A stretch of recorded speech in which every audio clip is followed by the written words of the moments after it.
Data ಅಂದ್ರೆ ಬರೀ election ಗೆಲ್ಲೋಕೆ ಇರೋ ಅಸ್ತ್ರ ಅಂತಾನೆ ಎಲ್ರೂ ಅನ್ಕೊಂಡಿದ್ದಾರೆ. ಆದ್ರೆ ಅದೇ ಡೇಟಾನ ಜನರ ಬದುಕು ಕಟ್ಟೋಕೆ ಒಂದು ಸಾಧನವಾಗಿ ಬಳಸಿದ್ರೆ ಹೇಗಿರುತ್ತೆ? ಬನ್ನಿ, ಇವತ್ತು ಕಳಗಟಗಿ ಕ್ಷೇತ್ರವನ್ನೇ ಒಂದು ಕೇಸ್ ಸ್ಟಡಿಯಾಗಿ ಇಟ್ಕೊಂಡು ಡೇಟಾ ಚಾಲಿತ ಆಡಳಿತದ ಒಂದು ಹೊಸ ಬ್ಲೂ ಪ್ರಿಂಟ್ ಹೇಗಿರ್ಬೋದಂತ ನೋಡೋಣ. ಇದು ಬರೀ ಒಂದು ರಾಜಕೀಯ ವಿಶ್ಲೇಷಣೆ ಅಲ್ಲ, ಇದು ಒಂದು ಉತ್ತಮ ನಾಳೆಗಾಗಿ ನಾವು ಮಾಡ್ತಿರೋ ಪ್ರಯತ್ನ. ನಾವು ಹೊರಟಿರೋದು ಕರ್ನಾಟಕದ ಹೃದಯ ಭಾಗಕ್ಕೆ, ಅಂದ್ರೆ ಧಾರವಾಡ ಜಿಲ್ಲೆಯ ಕಳಗಟಗಿಗೆ. ಇದೊಂದು ಬಹುತೇಕ ಗ್ರಾಮೀಣ ಕ್ಷೇತ್ರ. ಇಲ್ಲಿನ ಮಣ್ಣು, ಇಲ್ಲಿನ ಜನರ ಬದುಕು, ಇಲ್ಲಿನ ರಾಜಕೀಯ ಎಲ್ಲವೂ ಒಂದಕ್ಕೊಂದು ಬೆಸೆದುಕೊಂಡಿವೆ. ಈ ಕ್ಷೇತ್ರದ ನಾಡಿಮಿಡಿತವನ್ನ ಅರ್ಥ ಮಾಡ್ಕೊಳ್ಳೋದೇ ನಮ್ಮ ವಿಶ್ಲೇಷಣೆಯ ಮೊದಲ ಹೆಜ್ಜೆ. ಸರಿ, ಈ ವಿಶ್ಲೇಷಣೆಯಲ್ಲೇ ನಾವು 5 ಮುಖ್ಯ ವಿಷಯಗಳನ್ನ ನೋಡೋಣ. ಮೊದಲಿಗೆ ಕಳಗಟಗೆಯ ಗ್ರೌಂಡ್ ರಿಯಾಲಿಟಿ ಏನು, ಆಮೇಲೆ 2023ರ ಜನಾದೇಶ ಏನ್ ಹೇಳುತ್ತೆ, ನಂತರ ಚುನಾವಣಾ ಸೋಲಿಗೆ ಕಾರಣಗಳೇನು ಅಂತ ಆಳವಾಗಿ ನೋಡೋಣ, ಆಮೇಲೆ ಒಂದು ಉತ್ತಮ ಆಡಳಿತಕ್ಕೆ ಬೇಕಾದ ಬ್ಲೂಪ್ರಿಂಟ್ ಬಗ್ಗೆ ಮಾತಾಡೋಣ, ಕೊನೆಗೆ ಜನರ ನಂಬಿಕೆಯನ್ನ ಮತ್ತೆ ಗಳಿಸೋದು ಹೇಗೆ ಅನ್ನೋದನ್ನ ಚರ್ಚಿಸೋಣ. ಯಾವುದೇ ಉತ್ತಮ ಆಡಳಿತಕ್ಕೆ ಅಡಿಪಾಯ ಅಂದರೆ ಅಲ್ಲಿನ ಜನರನ್ನು ಅರ್ಥ ಮಾಡ್ಕೊಳ್ಳೋದು ಅಲ್ವಾ? ಹಾಗಾದ್ರೆ ಬನ್ನಿ, ಮೊದಲು ಕಳಘಟಗಿಯ ಸಾಮಾಜಿಕ ಮತ್ತು ಆರ್ಥಿಕ ಚಿತ್ರಣ ಹೇಗಿದೆ ಅಂತ ನೋಡೋಣ. ಈ ನಂಬರ್ಗಳು ಕಳಘಟಗಿಯ ಕಥೆಯನ್ನೇ ಹೇಳ್ತವೆ ನೋಡಿ. ಸುಮಾರು 90% ಜನ ಹಳ್ಳಿಗಳಲ್ಲೇ ಇದ್ದಾರೆ.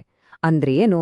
ಇಲ್ಲಿನ ರಾಜಕೀಯದ ಕೇಂದ್ರಬಿಂದು ಕೃಷಿ, ಗ್ರಾಮೀಣ ಬದುಕು, ಜೊತೆಗೆ ಇಲ್ಲಿನ ಸಾಕ್ಷರತಾ ಪ್ರಮಾಣ ಮತ್ತೆ ಪರಿಶಿಷ್ಟ ಜಾತಿ ಮತ್ತು ಪಂಗಡಗಳ ಜನಸಂಖ್ಯೆ ಇವೆಲ್ಲವೂ ಇಲ್ಲಿನ ಸಾಮಾಜಿಕ ಮತ್ತು ಆರ್ಥಿಕ ಸವಾಲುಗಳು ಎಂಥದ್ದು ಅಂತ ನಮ್ಗೆ ಒಂದು ಸ್ಪಷ್ಟ ಚಿತ್ರಣ ಕೊಡುತ್ತೆ.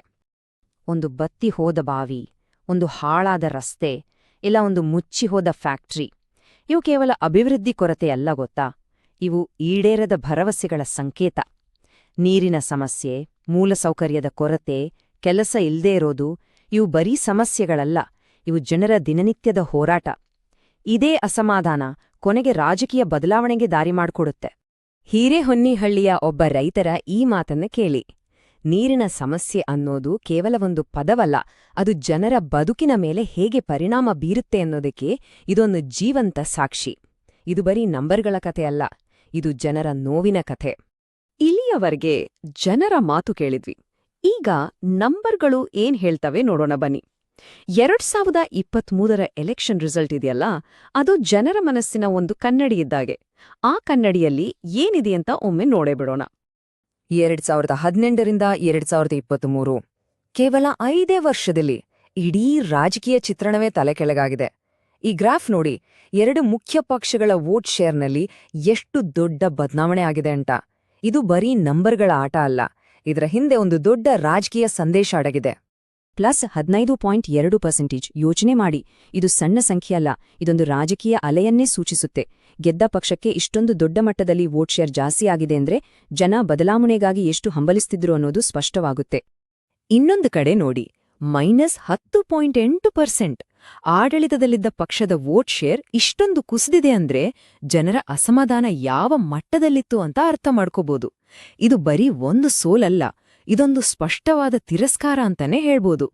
ನಂಬರ್ಗಳು ಏನಾಯ್ತು ಅಂತ ಹೇಳ್ತವೆ, ಆದ್ರೆ ಯಾಕಾಯ್ತು ಅಂತ ತಿಳ್ಕೋಬೇಕಂದ್ರೆ ನಾವು ಇನ್ನಷ್ಟು ಆಳಕ್ಕೆ ಇಳಿಬೇಕು. ಈ ರಿಸಲ್ಟ್ ಹಿಂದೆ ಬರೀ ರಾಜಕೀಯ ಲೆಕ್ಕಾಚಾರಗಳಿಲ್ಲ, ಬದಲಾಗಿ ಜನರ ದೀರ್ಘಕಾಲದ ನೋವು ಕೂಡ ಇದೆ. ಆ 3 ಮುಖ್ಯ ಕಾರಣಗಳು ಏನು ಅಂತ ನೋಡೋಣ. ಮೊದಲನೇ ಕಾರಣ, ಅಭಿವೃದ್ಧಿಯಲ್ಲಿ ಹಿನ್ನಡೆ. ಉದಾಹರಣೆಗೆ, ದಶಕಗಳಿಂದ ನೆನಗುದಿಗೆ ಬಿದ್ದಿರೋ ಬೇಡ್ತಿ ಏತ ನೀರಾವರಿ ಯೋಜನೆ. ಈ ತರಹದ ಯೋಜನೆಗಳು ಪೂರ್ತಿಯಾಗದಿದ್ದಾಗ ಏನಾಗುತ್ತೆ? ಕೊಟ್ಟ ಮಾತು ಉಳಿಸಿಕೊಳ್ಳದಿದ್ದಾಗ ಜನರ ತಾಳ್ಮೆ ಕಟ್ಟೆಒಡೆಯುತ್ತೆ ಅಷ್ಟೇ. ಎರಡನೇ ಕಾರಣ, ಕಲ್ಯಾಣ ಯೋಜನೆಗಳ ಬಗ್ಗೆ ಆಯಾಸ. ಇದನ್ನ ಹೀಗೆ ಅರ್ಥ ಮಾಡ್ಕೋಬಹುದು. ದಿನಾ ಒಂದೇ ತರಹದ ಊಟ ಮಾಡಿದ್ರೆ ಬೋರ್ ಆಗುತ್ತಲ್ವಾ, ಹಾಗೆ. ಹಳೆ ಸ್ಕೀಮ್ಗಳು ಬೇಕು ನಿಜ, ಆದ್ರೆ ಅವು ಭವಿಷ್ಯದ ಬಗ್ಗೆ ಹೊಸ ಕನಸುಗಳನ್ನ ಕಟ್ಟಿಕೊಡೋದಿಲ್ಲ. ಹೊಸ ದೊಡ್ಡ ಭರವಸೆಗಳು ಇಲ್ಲದಿದ್ದಾಗ ಆಡಳಿತ ನಿಂತ ನೀರಾಗಿದೆ ಅಂತ ಜನರಿಗೆ ಅನ್ಸೋಕ್ ಶುರುವಾಗತ್ತೆ. ಮೂರನೇ ಮತ್ತು ಬಹುಮುಖ್ಯ ಕಾರಣ, ಉದ್ಯೋಗದ ಒತ್ತಡ. ಹಳ್ಳಿಗಳಲ್ಲಿ ಆರ್ಥಿಕ ಸಂಕಷ್ಟ, ಸರಿಯಾದ ಕೆಲ್ಸ ಸಿಗದೇ ಇರೋದು, ಇವೆಲ್ಲ ನೇರವಾಗಿ ಆಡಳಿತ ವಿರೋಧಿ ಅಲೆಗೆ ಕಾರಣವಾಗತ್ತೆ. ಯಾಕಂದ್ರೆ ಇದು ಬರೀ ನಂಬರ್ಗಳ ವಿಷಯವಲ್ಲ, ಇದು ಯುವಕರ ಭವಿಷ್ಯದ ಪ್ರಶ್ನೆ. ನೋಡಿ, ನಮ್ಮ ಸಂವಿಧಾನ ಪ್ರತಿಯೊಬ್ಬ ನಾಗರಿಕನಿಗೂ ಘನತೆಯಿಂದ ಬದುಕುವ ಹಕ್ಕನ್ನು ಕೊಟ್ಟಿದೆ. ಆದ್ರೆ ಆ ಘನತೆ ಬರೋದೆಲ್ಲಿಂದ? ಶುದ್ಧ ಕುಡಿಯೋ ನೀರು, ಓಡಾಡೋಕೆ ಒಳ್ಳೆ ರಸ್ತೆ ಮತ್ತು ಗೌರವಯುತವಾದ ಒಂದು ಕೆಲಸದಿಂದ. ಈ ಮೂಲಭೂತ ಅವಶ್ಯಕತೆಗಳನ್ನೇ ಕೊಡೋಕ್ ಆಗ್ಲಿಲ್ಲ ಅಂದ್ರೆ ಒಂದು ಸರ್ಕಾರ ಕೇವಲ ಯೋಜನೆಗಳಲ್ಲಿ ಸೋಲಲ್ಲ, ಅದು ನಮ್ಮ ಸಂವಿಧಾನದ ಮೂಲ ಆಶಯವನ್ನೇ ಈಡೇರಿಸೋಕೆ ವಿಫಲವಾದಂತೆ. ಸರಿ, ಇಲ್ಲಿಯವರೆಗೂ ಸಮಸ್ಯೆಯನ್ನ ವಿಶ್ಲೇಷಣೆ ಮಾಡಿದ್ವಿ. ಈಗ ಪರಿಹಾರದ ಕಡೆಗೆ ಹೋಗೋಣ. ಮುಂದಿನ ಆಡಳಿತ ಹೇಗಿರ್ಬೇಕು? ಜನರ ಜೊತೆ ಮತ್ತೆ ಕನೆಕ್ಟ್ ಆಗೋಕೆ ಒಂದು ಗಟ್ಟಿಯಾದ, ಕಾರ್ಯರೂಪಕ್ಕೆ ತರಬಹುದಾದ ಪ್ಲಾನ್ ಹೇಗಿರ್ಬೇಕು ನೋಡೋಣ ಬನ್ನಿ. ಪರಿಹಾರ ಎಲ್ಲೋ ಇಲ್ಲ, ಅದು ಜನರ ಕೂಗಿನಲ್ಲೇ ಇದೆ. ದಶಕಗಳಿಂದ ಕೇಳಿಬರ್ತಿರುವ ಬೇಡಿಕೆ ಬೇಡ್ತಿ ಯೋಜನೆ, ಧಾರವಾಡಕ್ಕೆ ಒಂದು ಸೇಫ್ ಕನೆಕ್ಟಿವಿಟಿ ಕೊಡುವ ಓವರ್ ಬ್ರಿಡ್ಜ್, ಮತ್ತೆ ಪ್ರತಿ ಮನೆಗೂ 24 ಗಂಟೆ ನೀರು. ಇವು ಬರೀ ಎಲೆಕ್ಷನ್ ಪ್ರಾಮಿಸ್ಗಳಾಗಬಾರ್ದು, ಇವು ಜನರ ಮೂಲಭೂತ ಹಕ್ಕುಗಳು. ಇದನ್ನ ಮಾಡಿಕೊಡೋದೇ ನಿಜವಾದ ಆಡಳಿತ. ಜನರನ್ನೇ ತಲುಪಬೇಕು ಅಂದ್ರೆ ಮೊದಲು ಅವ್ರನ್ನ ಅರ್ಥ ಮಾಡ್ಕೋಬೇಕು. ಸಮಾಜದಲ್ಲಿ ರೈತರಿದ್ದಾರೆ, ಯುವಕರಿದ್ದಾರೆ, ಮಹಿಳೆಯರಿದ್ದಾರೆ, ಬೇರೆ ಬೇರೆ ಸಮುದಾಯದವರಿದ್ದಾರೆ. ಪ್ರತಿಯೊಬ್ಬರ ಸಮಸ್ಯೆಗಳು, ಕನ್ಸ್ಗಳು ಬೇರೆ ಬೇರೆ. ಹಾಗಾಗಿ ಎಲ್ಲರಿಗೂ ಒಂದೇ ಮಂತ್ರ ಹೇಳಿ ಪ್ರಯೋಜನ ಇಲ್ಲ. ಅವರವರ ಭಾಷೆಯಲ್ಲಿ ಅವರವರ ನೋವಿಗೆ ಸ್ಪಂದಿಸೋ ಹಾಗೆ ಮಾತಾಡ್ಬೇಕು. ಅದೇ ಇಲ್ಲಿ ಮುಖ್ಯ. ಹಾಗಾದ್ರೆ ಪ್ರಶ್ನೆ ಇಷ್ಟೇ: ಸಮಾಜದ ಪ್ರತಿಯೊಂದು ವರ್ಗದ ಜನರ ಮನಸ್ಸಿಗೂ ತಟ್ಟುವ ಹಾಗೆ ಎಲ್ಲರನ್ನೂ ಒಳಗೊಳ್ಳುವಂತಹ ಒಂದು ಪವರ್ಫುಲ್ ಕಥೆಯನ್ನ, ಒಂದು ನಿರೂಪಣೆಯನ್ನ ಕಟ್ಟೋದು ಹೇಗೆ? ಇದೇ ಪ್ರಶ್ನೆ ನಮ್ಮ ಮುಂದಿನ ಸ್ಟ್ರಾಟಜಿಗೆ ಬೇಸ್.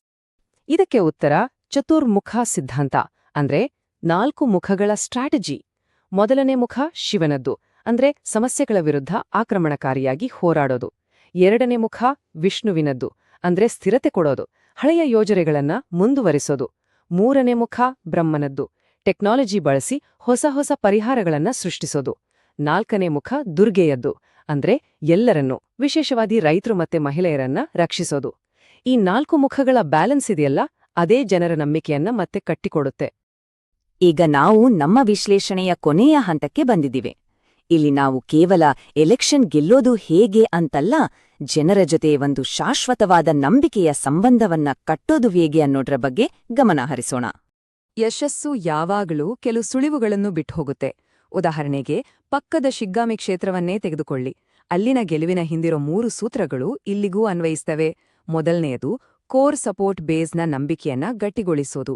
ಎರಡನೆಯದು ಅಭಿವೃದ್ಧಿ ಕೆಲಸಗಳನ್ನೇ ಮುಂದಿಟ್ಟು ಮಾತಾಡೋದು. ಮೂರನೆಯದು ಬೂತ್ ಲೆವೆಲ್ನಲ್ಲಿ ಸಂಘಟನೆಯನ್ನ ಪಕ್ಕಾ ಮಾಡ್ಕೊಳ್ಳೋದು. ಕೊನೆಗೆ, ಬಹುಶಃ ಇದೊಂದು ಸ್ವಲ್ಪ ಕಠಿಣ ಅನ್ಸ್ಬಹುದು, ಆದರೆ ಇದು ಬಹಳ ಮುಖ್ಯವಾದ ಶಿಫಾರಸ್ಸು. ಕೆಲವೊಮ್ಮೆ ಒಂದು ಹೊಸ ಆರಂಭ ಬೇಕು ಅಂದ್ರೆ ಹಳೆಯ ನಾಯಕತ್ವವನ್ನ ಬದಲಿಸಲೇಬೇಕಾಗತ್ತೆ. ಜನರ ನಂಬಿಕೆಯನ್ನ ಮತ್ತೆ ಗಳಿಸೋಕೆ, ನಾವು ಬದಲಾಗಿದ್ದೇವೆ ಅನ್ನೋ ಸ್ಪಷ್ಟ ಸಂದೇಶ ಕೊಡೋಕೆ ಹೊಸ ಸ್ಥಳೀಯ ನಾಯಕನಿಗೆ ಅವಕಾಶ ಕೊಡೋದು ಲಾಂಗ್ ಟರ್ಮ್ನಲ್ಲಿ ಪಕ್ಷಕ್ಕೆ ಒಳ್ಳೆಯದು. ಮತ್ತೊಂದು ಪ್ರಮುಖ ವಿಷಯ, ಡೇಟಾ ಅನ್ನೋದು ಒಂದು ಶಕ್ತಿಶಾಲಿ ಅಸ್ತ್ರ. ನಿಜ, ಆದ್ರೆ ಅದನ್ನ ಬಹಳ ಜವಾಬ್ದಾರಿಯಿಂದ ಬಳಸಬೇಕು. ಪ್ರತಿಯೊಬ್ಬ ವೋಟರ್ನ ಖಾಸಗಿತನವನ್ನ ಗೌರವಿಸೋದು, ಅವರ ಅನುಮತಿ ಪಡೆಯೋದು ಬಹಳ ಮುಖ್ಯ. ನಮ್ಮ ದೇಶದ ಡೇಟಾ ಸಂರಕ್ಷಣಾ ಕಾನೂನು ಕೂಡ ಇದನ್ನೇ ಹೇಳುತ್ತೆ. ಟೆಕ್ನಾಲಜಿ ನಮ್ಮನ್ನ ಜನರಿಂದ ದೂರ ಮಾಡಬಾರ್ದು, ಬದಲಿಗೆ ಇನ್ನಷ್ಟು ಹತ್ತಿರ ತರಬೇಕು. ಜವಾಬ್ದಾರಿಯುತ ಮಾತುಕತೆ, ಜವಾಬ್ದಾರಿಯುತ ಆಡಳಿತ ಇಲ್ಲೇ ಶುರುವಾಗೋದು.